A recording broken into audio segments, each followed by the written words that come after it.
لہذا وہ ذوی العقول ہوں یا غیر ذوی العقول ہوں، چلنے پھرنے والے ہوں کہ نہ چلنے پھرنے والی مخلوق ہو، پہاڑوں کی طرح جامد و ساکت ہو یا انسانوں کی طرح چلنے پھرنے والی مخلوق ہو، سب کا رب اللہ ہے۔ یہ مطلب ہوا رب العالمین، تمام عالمین کا رب اللہ۔ یہ ہے اللہ کا تعارف جو اللہ تعارف دے رہا قرآن سے۔ اور اس سے ایک نکتہ اور سمجھ میں آیا کہ جو پالتا ہے اس کی ایک نظیر، ایک مظہر، اللہ کے رب ہونے کا مظہر دنیا میں اگر دیکھیں تو ماں ہے۔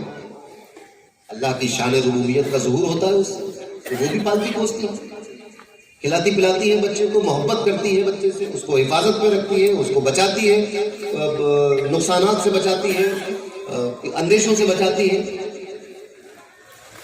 تو جب یہ اللہ کی اس صفت کا ظہور اس ماں سے ہو رہا ہے، ماں پال رہی ہے، بڑا کر رہی ہے، پروان چڑھا رہی ہے، اور اسی لیے ماں کا درجہ بہت بلند ہے کہ وہ اللہ کی ان صفات کی مظہر ہے، اس سے ظہور ہوتا ہے اللہ کی ان صفت کا ظہور۔ جیسے ہمارے آقا اور مولا ساری دنیا کے مالک و مختار محمد رسول اللہ صلی اللہ علیہ وسلم اللہ کے مظہر عتم ہیں، عتم ہیں وہ، مگر ماں بھی عتم تو نہیں ہے، مگر ایک صفت کا ظہور اس سے بہرحال ہوتا ہے، اور وہ یہی ہے کہ بچے کو وجود میں لانا اور اس کو پالنا پوسنا پڑا۔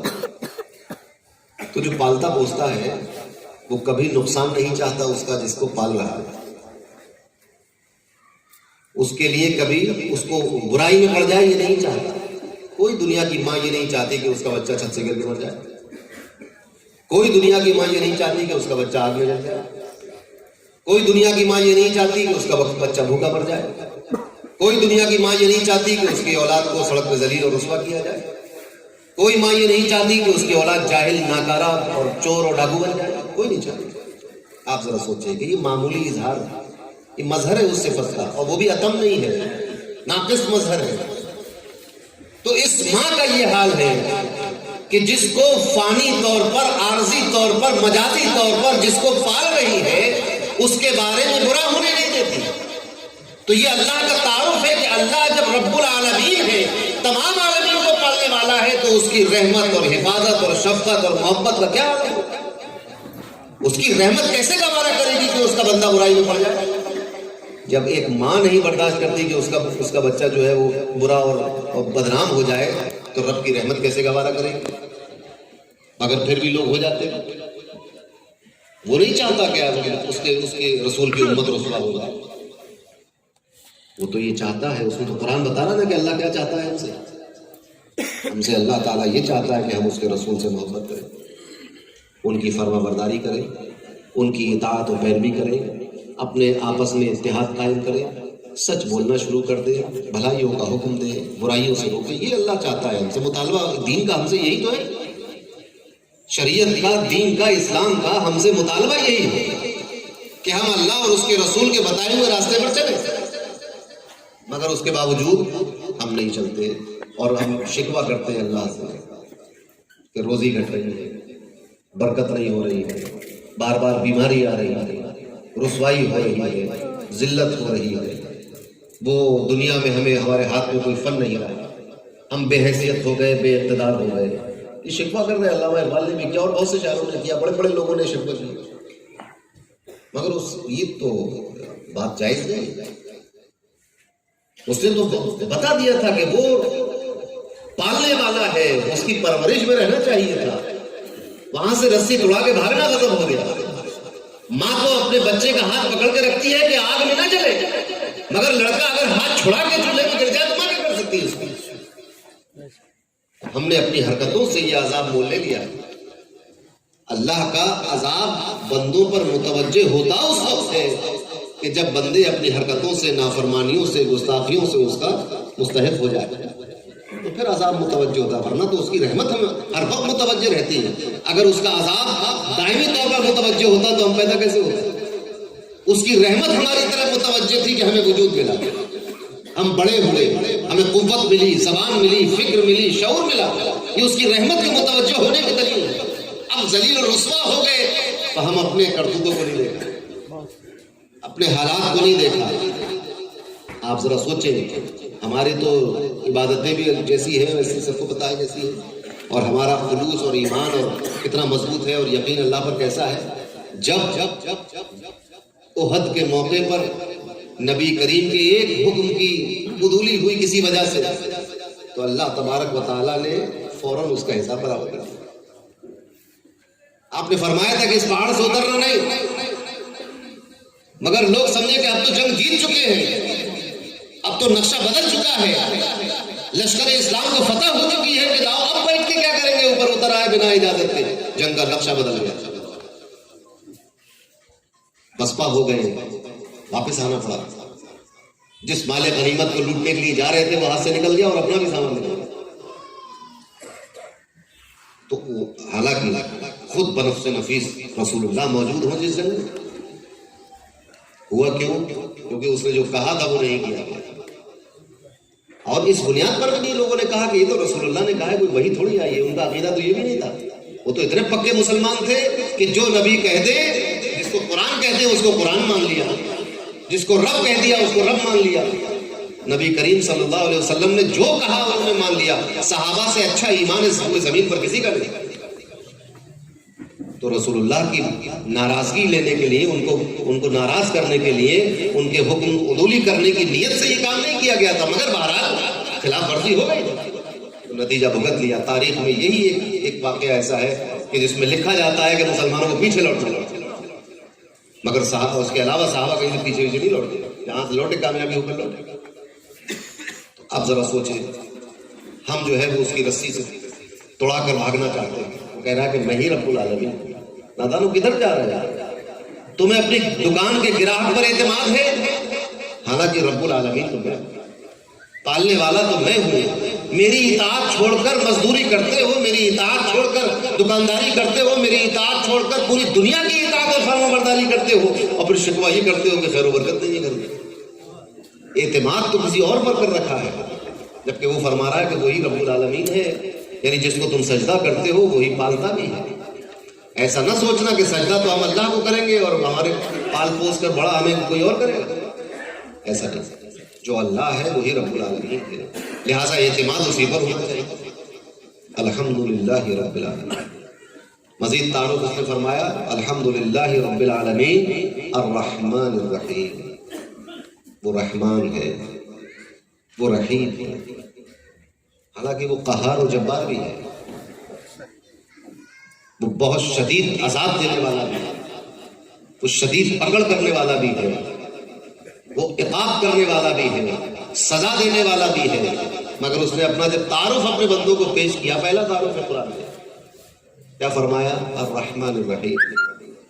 بندوں وہ تو رحمان الرحیم، اتنے رحمان الرحیم کہ اس سے زیادہ رحم کسی کا ہو نہیں سکتا، اس سے زیادہ رحمت والی ذات، شفقت والی ذات کوئی ہو نہیں سکتی۔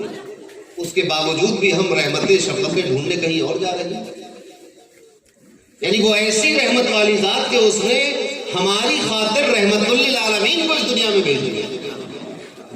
ایسی رحیم کریم ذات، ایسی رحمان و رحیم ذات، تو اس کی رحمت کو چھوڑ کر کسی اور کی طرف متوجہ ہو جائے تو یہ بات بھی بالکل غیر مناسب ہے، اچھی بات نہیں ہے۔ اور اس نے اپنے بندوں کو یہ بھی بتا دیا کہ بندوں جب تک تم کوئی ایسی حرکت نہ کرو، اس وقت تک میری رحمت تمہاری طرف ہے۔ وہ رحمان و رحیم ہے، ہاں جب کوئی بندہ اس کی رحمت سے منہ موڑ لیتا ہے اور اس کے عذاب کو آواز دینے لگتا ہے، تب اس کا غضب بندوں کی طرف متوجہ ہوتا ہے۔ ایسے نہیں ہے کہ بس بلا وجہ کسی کی طرف متوجہ ہو جائے اس کا غضب۔ ہاں رحمت تو نقطہ ڈھونڈتی ہے، بہانہ ڈھونڈتی ہے، عذاب اللہ کا، عذاب الہی بہانہ نہیں ڈھونڈتا۔ جب تک بندہ مستحق نہ ہو جائے اس عذاب کا، پے در پے سمجھانے بجانے کے بعد، ہدایت دینے کے بعد، تنبیہ کرنے کے بعد، ایک وارننگ دینے کے بعد، جب تک اس کے باوجود بندہ نہ مانے تو پھر عذاب متوجہ ہوتا ہے۔ مگر رحمت کا معاملہ یہ نہیں، رحمت تو بہانے ڈھونڈتی ہے کہ کوئی جا رہا تھا سڑک پہ بسم اللہ لکھی ہوئی پڑا تھا کاغذ، اس نے اٹھا کے چون کے اس کو اوپر رکھ دیا، لیجیے صاحب رحمت اسی پہ آ گئی۔ اب وہ سارے پچھلے گناہ اس کے ایک طرف رہ گئے، صحیح حدیث ہے، قیامت کے دن ایک بندہ کھڑا ہوگا میزان کے سامنے، حکم ہوگا کہ اس کے گناہ صغیرہ الگ کرو، گناہ کبیرہ الگ کرو، تو فرشتے اس کے گناہ صغیرہ الگ کریں گے، گناہ کبیرہ الگ کر دیں گے. پھر حکم ہوگا اس کے ہر گناہ صغیرہ کے بندے میں 70 نیکیاں دیں گے، ایک چھوٹے گناہ کے بندے میں 70 نیکیاں تو دے دی، کیونکہ وہ رحمان و رحیم ہے، تو مجبور تھوڑی ہے کسی کی کوئی بات پسند آ جائے اس کو. ذرا سی بات پسند، صرف اتنی سی بات پسند آ گئی کہ ایک شخص نے ایک دھوپ میں گرمی سے بلبلاتے ہوئے، پیاس سے تڑپتے ہوئے کتے کو اپنے چمڑے کے موزے کو کنویں میں ڈال کر پانی نکال کر پانی پلا دیا تھا. اتنی بات پسند آ گئی. سوچ سکتے ہیں اتنی سی ادا پسند آ گئی تو وہ رحمت تو نقطہ نواز ہے، کیونکہ ہر وقت متوجہ ہے. اس نے فرمایا، صحیح حدیث ہے، طویل حدیث ہے، میں پوری کی طرف نہیں جاتا، صرف آپ نے سنی ہوگی. جس حدیث شریف میں ذکر کی اہمیت ہے، اللہ کے ذکر کی محفل اللہ نے کچھ فرشتے مقرر کر دیے ہیں جو دنیا میں صرف یہ دیکھتے ہیں کہاں اللہ کا ذکر ہوگا. تو ایک جگہ ذکر ہو رہا تھا، بندوں نے دیکھا، اللہ کی بارگاہ میں حاضر ہوئے. خیر پوری حدیث ہے کہ اللہ نے پوچھا بندے کیا کر رہے تھے، تیرا ذکر کر رہے تھے، کیا مانگ رہے تھے، تیری جنت مانگ رہے تھے، کیا جنت انہوں نے دیکھی ہے کہ نہیں دیکھی، اگر دیکھ لیں تو کیا ہوگا، اور شدت سے جنت مانگ رہے تھے، اور کیا کس چیز سے پناہ چاہتے تھے کہ تیرے عذاب سے اور جہنم سے پناہ چاہتے تھے، کیا جہنم انہوں نے دیکھی ہے کہ نہیں دیکھی، اگر دیکھ لیتے تو کیا ہوتا کہ اور زیادہ پناہ. یہ پوری بات ہوئی. فرمایا اللہ نے آخر میں نتیجہ یہ نکلا کہ میں نے ان سب کو بخش دیا. سبحان اللہ، سبحان. فرشتوں نے کہا کہ مولا وہاں سب لوگ تو تیرا ذکر نہیں کر رہے تھے، کچھ لوگ ذکر کر رہے تھے، کچھ دیکھنے آ گئے تھے، جیسے تماشبین ہوتے ہیں ہر جگہ. کوئی کسی ضرورت سے آیا تھا، کوئی کسی کام سے آیا تھا، کوئی ذکر کی نیت سے نہیں آیا تھا، ذکر نہیں کر رہا تھا مگر تھا وہیں پر. اللہ نے فرمایا کہ میرے ذاکرین بندوں کے پاس کوئی بد نصیب نہیں ہوتا، سب کو بخش دیا. جو ذکر کر رہے تھے ان کو بھی بخشا، اور جو ذکر کرنے نہیں آئے تھے یوں ہی آ گئے تھے ذاکرین بندوں کے پاس، ان کو بھی بخشا. دیکھیے نقطہ نواز ہے کہ نہیں، رحمت کا تو کوئی ٹھکانہ نہیں. مگر اس طرح عذاب میں مبتلا نہیں ہوتا. گناہ کا ارادہ کر لیں اور گناہ نہ کر پائے تو گناہ لکھا نہیں جاتا، لیکن نیکی کا ارادہ کر لیں اور نیکی نہ کر سکے تو ثواب لکھ دیا جاتا ہے. الرحمن الرحیم، وہ تو بہت رحم والا، بڑی مہربانی والا ہے، بہت مہربان. مالک یوم الدین، قیامت کے دن کا وہی مالک ہے. اب جب یہ طے ہو گیا کہ یہ ہماری زندگی امتحان کی زندگی ہے، جب یہ طے ہو گیا کہ یہ دارالعمل ہے، جب یہ طے ہو گیا کہ یہاں نیک اعمال کرنے ہیں، جب یہ طے ہو گیا کہ مرنے کے بعد امتحان دینا ہے، حساب دینا ہے، جواب دینا ہے، جب یہ سب کچھ، جب اس پر ایمان لے آئے ہیں ہم، تو پھر اس بات پر بھی ایمان لے آؤ کہ جس دن جواب دیا جائے گا، جس دن حساب لیا جائے گا، اس کا مالک اللہ ہے. اس کا یہ مطلب نہیں کہ آج کا مالک کوئی اور ہے اس دن کا، تو پوری دنیا کا اور ہر زمانے کا مالک وہی ہے، زمانہ پیدا ہی اس نے کیا ہے. مگر یہ تنبیہ کے طور پر کہ بندو وہ رحمان و رحیم تو ہے، یہ تو حق ہے، اور یہ بھی حق ہے کہ قیامت کا مالک وہی ہے. اس میں دونوں باتیں ہیں. جو بندے اس سے منہ موڑ چکے ان کے لیے سختی ہے اس آیت کریمہ میں کہ آج دنیا میں تو جس کی پناہ میں چاہو چلے جاؤ، جنگلوں میں چلے جاؤ، محلوں میں چلے جاؤ، بڑی بڑی بلڈنگوں میں چلے جاؤ، وزارت خانوں میں چلے جاؤ، ایوانوں میں چلے جاؤ، مگر جب لوٹ کر تمہیں میرے سامنے کھڑا کر دیا جائے گا مالک یوم الدین، اس دن کا مالک ہے. اس دن کوئی شیلٹر نہیں ہوگا، کوئی چھتر چھایا نہیں ہوگی، کوئی سایہ نہیں ہوگا، کوئی پناہ نہیں ہوگی. مالک یوم الدین، قیامت کا مالک اللہ ہے. آج تم ظلم کر سکتے ہو اپنے جسم کی قوت کے نشے میں، مگر قیامت کے دن تم کچھ نہیں کر سکتے کیونکہ اس دن کا مالک اللہ ہے. جانا اسی کے ساتھ. اور جو لوگ نیک ہیں، جو اللہ کے فرما بردار ہیں، جو اللہ کے محبوب ہیں، جو رسول اللہ صلی اللہ علیہ وسلم کی عزت کرتے ہیں، تعظیم کرتے ہیں، ان کا کہنا مانتے ہیں، ان کے دین پر چلتے ہیں، ان کے لیے مجتہد فضا ہے. فرمایا مالک یوم الدین، ارے بندے دنیا میں اگر کوئی تمہیں اپنی قوت کے بل پر دبا رہا تھا تو غم نہ کرنا، آنا ہمارے پاس ہے اور اس دن کا مالک میں ہوں. دنیا میں اگر تم پر کسی نے ظلم کیا، تم نے صبر کیا تو ضائع نہیں جائے گا. قیامت کے دن میں اس کا اجر دوں گا، کیونکہ مالک یوم الدین، قیامت کے دن کا مالک تو میں ہوں. اگر دنیا کی 4 روزہ زندگی میں تم نے فاقہ کیا، تم کھانے سے محروم رہے، کپڑوں سے محروم رہے، عزت و شہرت سے محروم رہے، تو غم نہ کرو، تم صبر کر کے آئے ہو، نیک اعمال کر کے آئے ہو، قیامت میں یہ ضائع نہیں جائیں گے اعمال۔ مالک یوم الدین، یہاں تو میری بادشاہ کا مالک تو میں ہوں۔ دلاسا بھی دیا جا رہا ہے، جیسے عید کے خطبے میں خطیب کہتا ہے کہ یہ عید کا دن ہے، العید للابرار والوعید للفجار، عید کا دن تو ہے مگر فاسقوں کے لیے جنہوں نے روزہ نہیں رکھا ان کے لیے وعید کا دن ہے، دھمکی کا دن ہے، سزا کا دن ہے، اور جنہوں نے تقوی اختیار کیا، جنہوں نے اللہ کی فرما برداری کی، روزے رکھے، ان کے لیے عید کا دن ہے، خوشی کا دن ہے، رحمت کا دن ہے۔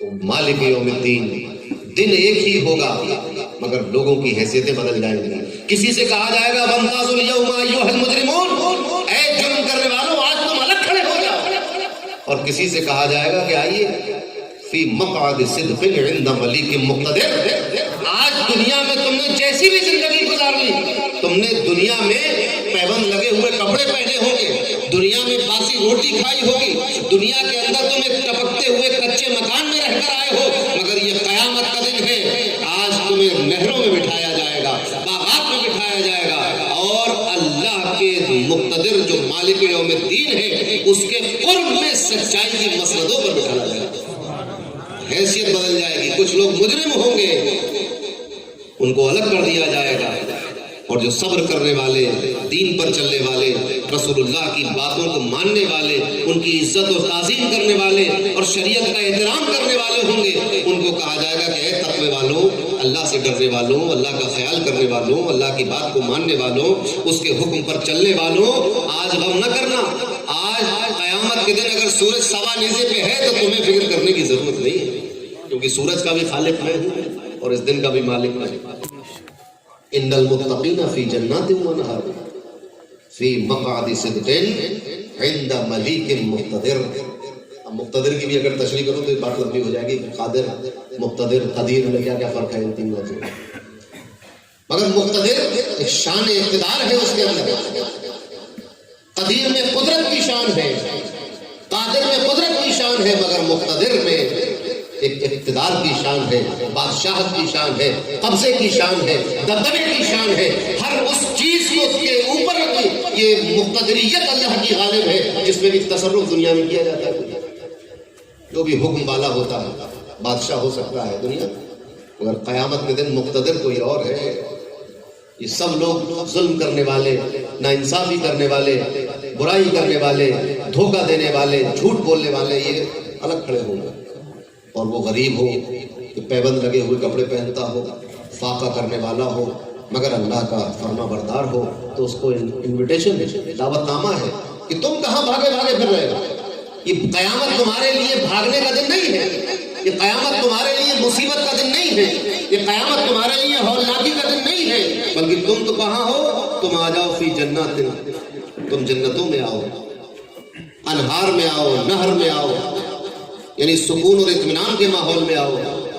ان المتقین فی جنات و نہر، جو اللہ کے برگزیدہ بندے ہیں وہ تو اس دن بھاگے بھاگے مارے مارے نہیں مر رہے ہوں گے، بلکہ جنتوں باغاتوں میں ہوں گے، نہروں میں ہوں گے، اور فی مقعد صدق عند ملیک مقتدر، اور سچائی کی مسندوں پر اللہ کے قرب خاص میں جل محفوظ۔ تو مالک یوم الدین، قیامت کے دن کا مالک وہی ہے کہ جس کی تمام تعریف۔ اب آپ ذرا سوچیں، اللہ بھی وہی، رب العالمین بھی وہی، الرحمن الرحیم بھی وہی، اور مالک یوم الدین بھی وہی۔ اب ہمیں کسی اور کی کیا ضرورت رہ گئی؟ کیوں ہم کسی اور کی خوشامد کریں؟ کیوں ہم کسی اور کے سامنے سجدہ کریں؟ کیوں ہم کسی اور کو راضی کریں؟ اسی کو راضی کریں۔ اب یہاں ایک بہت ہی بچکانہ سوال آ جاتا ہے، مگر آتا ہے چونکہ لہذا اس کو صاف کرنا چاہیے۔ بچکانہ سوال یہ آتا ہے کہ جب سب کچھ اللہ ہے تو پھر ہم اس کے دربار میں کیوں جائیں؟ مخدوم ماہمی کے کیوں جائیں؟ حاجی علی کے پاس کیوں جائیں؟ غریب نواز کے پاس کیوں جائیں؟ غوث اعظم کے پاس کیوں جائیں؟ یہاں تک کہ لوگوں نے کہہ دیا کہ اب رسول اللہ کے پاس کیوں جائیں؟ ارے بھائی اللہ کو راضی کرنا چاہتے ہو کہ نہیں؟ تو ہم مخدوم ماہمی کو راضی کرنے ان کے پاس نہیں جاتے ہیں، بلکہ اللہ کو راضی کرنے ان کے پاس جاتے ہیں۔ غریب نواز کو راضی کرنے وہاں نہیں جاتے، بلکہ ان کے پاس جاتے ہیں کہ اللہ ہم سے راضی ہو، کیونکہ اللہ ان سے راضی ہے جن سے اللہ محبت کرتا ہے۔ اگر ان سے ہم بھی محبت کر لیں گے تو پھر اللہ سے ہم پہ بھی ایک کرم کی نظر ہوگی کہ نہیں ہوگی؟ تو اس دنیا میں بھی ہوتا ہے، اور یہ قرآن کا اسلوب ہے، قرآن کی منشا یہی ہے، قرآن چاہتا یہ ہے کہ تم ان سے قریب ہو جاؤ جو اللہ سے قریب ہو۔ بات سمجھ میں نہیں آئی؟ قرآن کہتا ہے یا ایھا الذین آمنوا اتقوا اللہ وکونوا مع الصادقین، کہ کون ہے سچے، کس دنیا کی مخلوق ہے؟ آج تک ایک آدھ دو لوگوں کا نام دیکھا میں نے صادقین، تو یہ صادقین کون ہے جن کا اللہ کہہ رہا ہے ان کے ساتھ ہو جاؤ؟ یعنی ایمان لا چکے ہو، کافی نہیں ہے ابھی تمہاری زندگی گزارنے کے لیے، ہو سکتا ہے بیٹھ جاؤ، تقوی اختیار کر لیا، مگر ابھی ضمانت نہیں ہے کہ یہ مرتے وقت تک باقی بھی رہ جائے گا۔ وَكُونُوا مَعَ الصَّادِقِينَ، ایمان کی حفاظت چاہتے ہو تو نیک اعمال کرو، اور اعمال کی حفاظت چاہتے ہو تو صالحین کے ساتھ ہو جاؤ، صادقین کے ساتھ ہو جاؤ۔ تو جن کے پاس اللہ ہمیں بھیج رہا ہے ان کے پاس جانے سے تم کیسے روک سکتے ہو؟ تو اب یہ فتویٰ تو نہیں چلے گا کہ اولیاء کے پاس نہیں جائے گا، جو قرآن کا حکم ہے وَكُونُوا مَعَ الصَّادِقِينَ، اور قرآن ہی نہیں کہہ رہا پاس چلے جاؤ، کہہ رہا انہی کے ساتھ ہو جاؤ۔ ہم تو اس پر عمل نہیں کر پاتے، جاتے ہیں چلے آتے ہیں، سنتے ہیں چلے آتے ہیں، بھول جاتے ہیں، کبھی ہوتے ہیں کبھی نہیں ہوتے۔ قرآن کہہ رہا کہ ہر وقت، ہر لمحہ، ہر پل کونو، ایسے ان کے ساتھ ہو جاؤ کہ جیسے وہ ہے ویسے تم ہو جاؤ، جہاں وہ ہے وہاں تم ہو جاؤ، جس طرح وہ چلے اس طرح تم چلو، جس طرح وہ بات کریں اس طرح تم بات کرو، جس طرح وہ عبادت کریں اس طرح تم عبادت کرو۔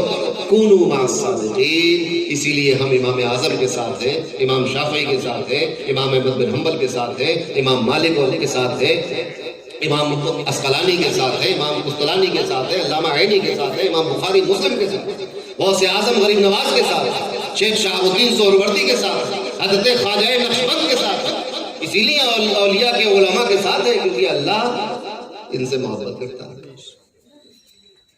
مالک یوم الدین، مالک قیامت کا وہ ہے، اس کو راضی کرنا ہے، لہذا ان لوگوں سے رشتہ بناؤ، ان سے دوستی کرو، ان کے پاس آؤ جاؤ، ان کو راضی کرو، ان کو خوش کرو، جس سے اللہ راضی ہے۔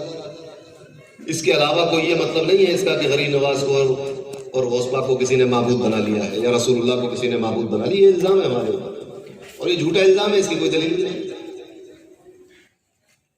خیر بات طویل ہو جائے گی۔ مالک یوم الدین، ایاک نعبد، اب اللہ تبارک و تعالیٰ نے بندوں کو اپنا تعارف کرایا، اب سکھا رہا ہے بندوں تم مجھے جان لے، اب دیکھو میری بارگاہ میں تمہیں کیا کرنا ہے۔ ایمان لے آئے اس بات پر، یقین کر لیا اس بات پر، تو اب میری بارگاہ سے تمہیں کیا لینا ہے اور کیا کہنا ہے اور کیا کرنا ہے۔ ایاک نعبد و ایاک نستعین، بندے یہ کہو، اس بات کا اقرار کرو کہ اے مولا ہم صرف تیری ہی عبادت کرتے ہیں اور ہم صرف تجھ سے ہی مدد چاہتے ہیں۔ معبود حقیقی تو ہے، معین حقیقی تو ہے، ناصر حقیقی تو ہے، مدد کرنے والا، اعانت کرنے والا، نصرت کرنے والا، فتح دینے والا، کامیابی دینے والا صرف تو ہے۔ اور جب قرآن کا گہرائی سے مطالعہ کرتے ہیں، قرآن کے اسلوب کا مطالعہ کرتے ہیں، اس کی بلاغت اور اعجاز کا مطالعہ کرتے ہیں، تو یہ بات واضح ہو جاتی ہے پڑھنے والے پر کہ اس آیت کو پچھلی آیت سے کیسے ملایا گیا ہے،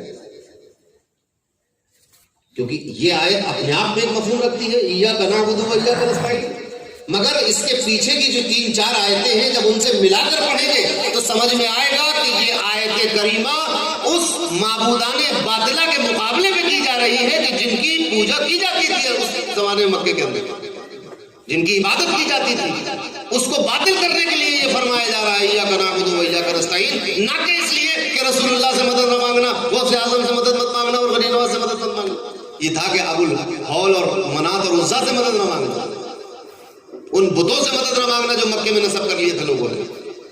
ایاک نعبد و ایاک نستعین، بات سمجھ میں آئی؟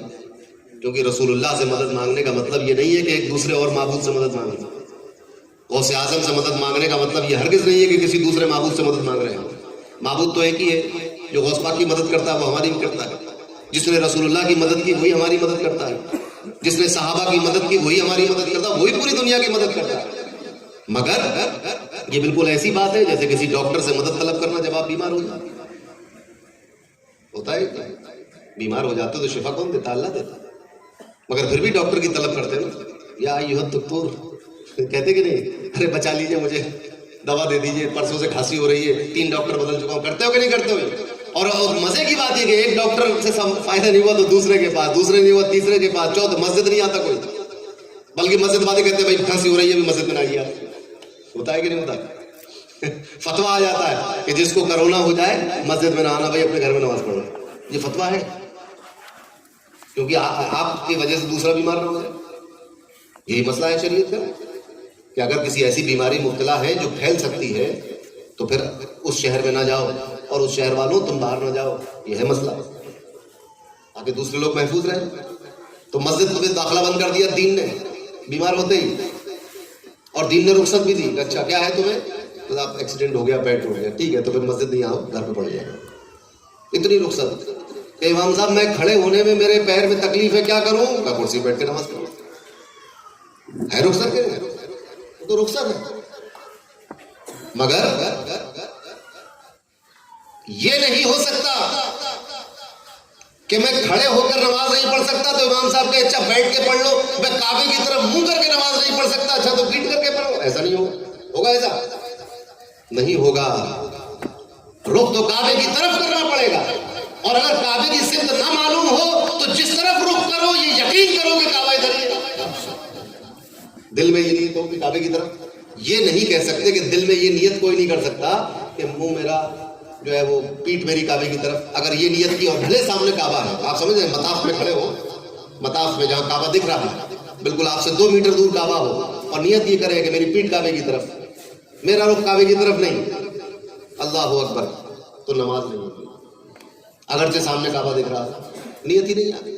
جس طرح آپ کی نماز پڑھنے کی نیت ہی نہیں ہے اور آپ نے اللہ اکبر کر کے نیت باندھی تو نماز نہیں ہوگی.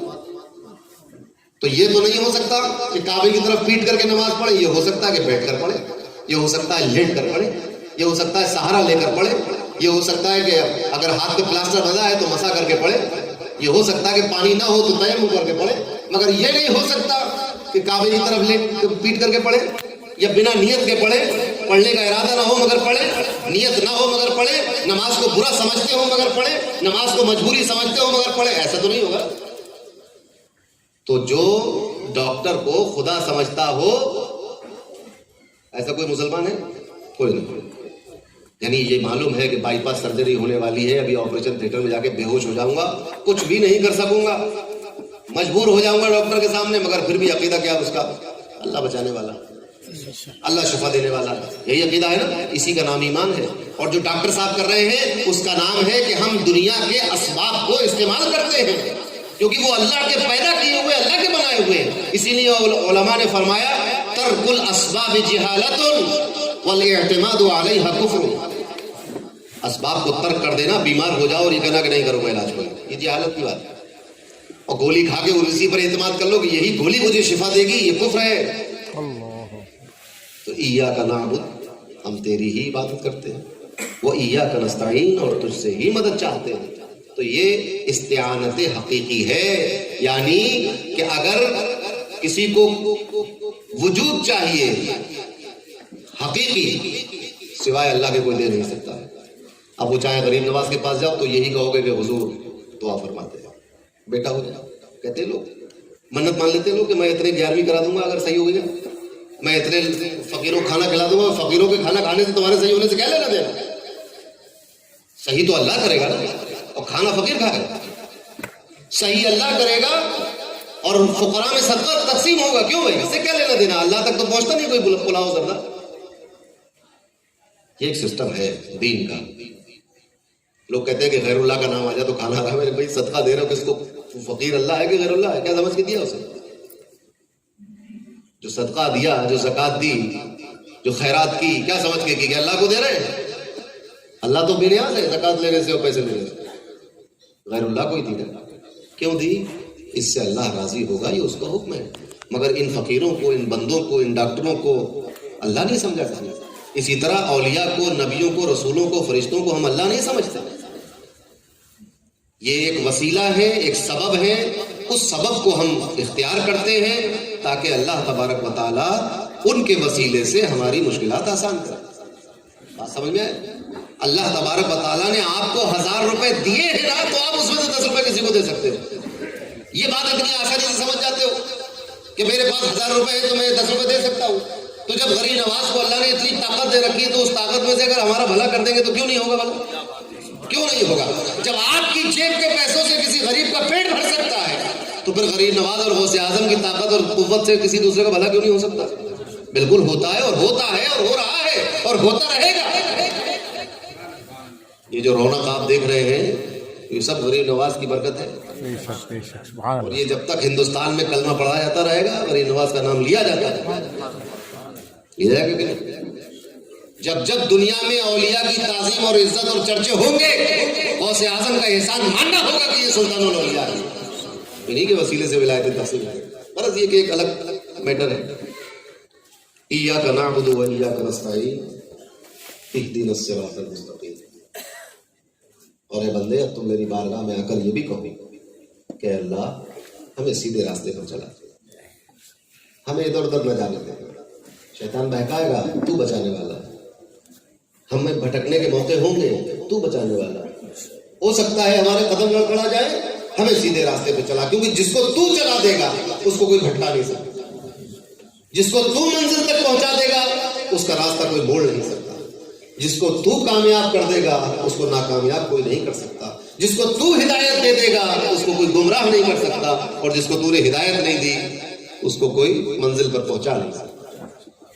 اس لیے یہ دعا کرتے رہو کہ ہمیں سیدھے راستے پر چلا، اور یہی سیدھا راستہ چلتے رہے. تو ابھی ایک لمبی تفصیل ہو جائے گی، میں مضمون سمیٹ لوں. 12 بج گئے. اب دیکھیے عید میلاد النبی کی یاد آنے لگی 12 بجے والے. سیدھے راستے پر چلا. بندو یہ بھی سمجھتے چلو کہ سیدھا راستہ کیا ہے. اسلام میں کوئی بھی سوال ایسا نہیں ہے جس کا جواب دین نہ دیتا ہو. یہ یاد رکھیے، دنیا کا کوئی سوال، کوئی بھی سوال ایسا نہیں ہے کہ دین خاموش ہو جائے کہ بھائی اب ہمیں تو اب ایک سوال بنا کہ سیدھے راستے پر چلا، تو سیدھا راستہ ہے کون سا؟ اور ہر آدمی یہی دعویٰ کر رہا ہے کہ ہم سیدھے راستے پر ہیں. کر رہا ہے کہ نہیں؟ جس فرقے کے پاس چلے وہ کہتا ہم ہی تو سیدھے راستے پر ہیں. معتزلہ کہہ رہے ہیں میں سیدھے راستے پر ہوں، خوارج کہہ رہے ہیں کہ وہ سیدھے راستے پر ہیں، اور ناصبی کہہ رہے ہیں کہ وہ سیدھے راستے پر ہیں، اور قدریہ اور جبریہ الحادریہ سب کہہ رہے ہیں کہ ہم سیدھے راستے پر ہیں. روافض کہہ رہے ہیں کہ ہم سیدھے راستے پر ہیں، ہم بھی کہہ رہے ہیں کہ ہم سیدھے راستے پر ہیں. بد مذہب کہہ رہا ہے وہ بھی سیدھے راستے پر ہیں. تو سب اپنے اپنے کو سیدھے راستے پر بتا رہے ہیں. اب یہ تو ہو نہیں سکتا کہ سبھی سیدھے راستے پر ہوں. آپ ذرا غور کریں، ضرورت کیا تھی اس بات کی کہ سیدھا راستہ ہے کیا؟ اتنا کافی تھا اہدنا الصراط المستقیم، ہمیں سیدھے راستے پہ چلا. جس طرح یہ کہہ دیا کہ ہم تیری ہی عبادت کرتے ہیں، تجھی سے مدد مانگتے ہیں، اس کی تو کوئی تفصیل نہیں کی. مالک یوم الدین کہا ہے، اس کی کوئی تفصیل نہیں کی. مگر صراط مستقیم کی تفصیل کر دی اگلی آیت میں. کیوں؟ کیونکہ ہر آدمی یہ دعویٰ کر رہا ہے کہ میں ہی سیدھے راستے پر ہوں. تو لوگوں دھوکہ نہ کھا جاتا. سیدھا راستہ سن لو کہ کیا ہے. صراط الذین انعمت علیہم، سیدھا راستہ ان لوگوں کا راستہ ہے جن پر اللہ نے انعام کیا. تو اگر کوئی کلیم کرتا ہے کہ وہ سیدھے راستے پر ہے تو دیکھو کہ وہ صدیقین کو مانتا ہے کہ نہیں، انبیاء کو مانتا ہے کہ نہیں، شہداء کو مانتا ہے کہ نہیں، صالحین کو مانتا ہے کہ نہیں. ہم کیونکہ سیدھا راستہ قرآن کی نظر میں وہ ہے من النبیین والصدیقین والشہداء والصالحین. قرآن کا جواب ہے کہ انعام کس پہ کیا؟ وہ راستہ ان لوگوں کا راستہ جن پر تو نے انعام کیا. انعمت علیہم، تو انعام کس پہ کیا؟ نبیین پہ کیا، صدیقین پہ کیا، شہداء پہ کیا، صالحین پہ کیا. تو اب سب اپنے اپنے آپ کو سیدھے راستے والا بتا رہے ہیں. مگر یہ دیکھو کہ سیدھے راستے پر وہی سچا دعوے دار ہے جو انبیاء کا ماننے والا ہو، تعظیم کرنے والا ہو، جو صدیقین کا ماننے والا ہو، ان کے راستے پہ چلنے والا ہو. اب سمجھ میں آیا کہ اہل بیت کی برائی کرنے والا صراط مستقیم پہ نہیں ہے، صحابہ کو برا کہنے والا صراط مستقیم پر نہیں ہے، انبیاء کو ابن اللہ کہنے والا صراط مستقیم پر نہیں ہے، انبیاء اور رسولوں کو اپنی طرح بے حیثیت کہنے والا صراط مستقیم پر نہیں ہے، اللہ کے ولیوں کو گالی دینے والا صراط مستقیم پر نہیں ہے، شہداء کی برائی کرنے والا امام حسین کے مقابلے میں یزید کو رضی اللہ تعالیٰ عنہ کہنے والا صراط مستقیم